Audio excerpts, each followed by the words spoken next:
Hi ಎಲ್ರಿಗೂ welcome to my channel. ಇವತ್ತು daily taro ರೀಡಿಂಗಲ್ಲಿ 2 cards ಬಂದಿದೆ. ನಾನು ಶಫಲ್ ಮಾಡ್ತಾಯಿದ್ದೆ, ಸೊ ಅದೇ ಬಿದ್ದು ಹೋಯಿತು, ಸೊ ಅದನ್ನೇ ತಗೊಂಡಿದ್ದೀನಿ. ದ ಎಂಪ್ರೆಸ್ ಕಾರ್ಡ್ ಬಂದಿದೆ. ಇದರಲ್ಲಿ ನೀವು ನೋಡ್ಬೋದು 12 ರಾಶಿಗಳಿಗೂ ಇವತ್ತು ಒಳ್ಳೆಯದಾಗ್ತಾ ಇದೆ ಅಂತ ಹೇಳ್ತಾ ಇದ್ದಾರೆ. ಆ್ಯಂಡ್ ನಿಮಗೆ ಸಂಪತ್ತು ಅನ್ನೋದು ಸಿಗ್ತಾ ಇದೆ, ಸಮೃದ್ಧಿ ಆಗ್ತಾ ಇದ್ದೀರಾ ಅಂತ ಹೇಳ್ತಾ ಇದ್ದಾರೆ. ಆ್ಯಂಡ್ ಟೋಟಲಿ ನೀವು ಇವತ್ತೇನು ಮನಸ್ಸಲ್ಲಿ ಅಂದ್ಕೊಂಡಿದ್ದೀರಾ ಅದೆಲ್ಲ ಆಗುತ್ತೆ. ಅದ್ರ ಹಿಂದೆ ಒಂದು ಫೆಮಿನೈನ್ ಎನರ್ಜಿ ನಿಮಗೆ ಸಪೋರ್ಟ್ ಮಾಡುತ್ತೆ ಅಂತ ಹೇಳ್ತಾ ಇದ್ದಾರೆ. ಆ್ಯಂಡ್ ನಿಮಗೆ ಯಾರಾದರೂ ಪ್ರೆಗ್ನೆನ್ಸಿಗೆ ಕನ್ಫರ್ಮೇಷನ್ಗೆ ಟ್ರೈ ಮಾಡ್ತಾ ಇದ್ದೀರಾ ಅಂದರೆ ಖಂಡಿತ ಆಗುತ್ತೆ.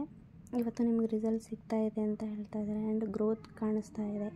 ನೀವು ಅಂದ್ಕೊಂಡಿರೋದು ಅಂದರೆ ಮ್ಯಾಜಿಕ್ ಟೈಪ್ ಇಲ್ಲಿ ಆಗ್ತಾ ಇದೆ ಎಲ್ಲನೂ. ನೀವು ಎಕ್ಸ್ಪೆಕ್ಟೇ ಮಾಡಿರೋದಿಲ್ಲ, ಆ ಟೈಮಲ್ಲಿ ನಿಮಗೆ ಎಸ್ ಅನ್ನೋದು ರಿಸಲ್ಟ್ ಸಿಗ್ತಾ ಇದೆ.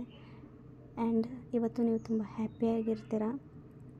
ಡೋಂಟ್ ವರಿ, ಖುಷಿಯಾಗಿರ್ತೀರ. And second card strength card ಬಂದಿದೆ. ಇವತ್ತು ನೀವು ತುಂಬ ಸ್ಟ್ರಾಂಗಾಗಿ ಎಲ್ಲ ಡಿಸಿಷನ್ಗೂ ನಿರ್ಧಾರಗಳನ್ನ ತಗೊಳ್ತೀರ. ನಿಮಗೆ ಯೂನಿವರ್ಸ್ ಕಡೆಯಿಂದ ಬ್ಲೆಸ್ಸಿಂಗ್ಸ್ ಇದೆ. ಆ್ಯಂಡ್ ಪ್ಯೂರ್ ಹಾರ್ಟ್ಲಿ ನೀವು ತುಂಬ ಖುಷಿಯಾಗಿರ್ತೀರ. ಆ್ಯಂಡ್ ನೀವು ಅಂದ್ಕೊಂಡಿರೋ ಕೆಲಸ ಆಗಿದೆ, ಥ್ಯಾಂಕ್ ಯು ಯೂನಿವರ್ಸ್ ಅಂತ ನೀವು ಯೂನಿವರ್ಸಿಗೆ ಧನ್ಯವಾದಗಳನ್ನ ಹೇಳ್ತೀರಾ. Thank you so much.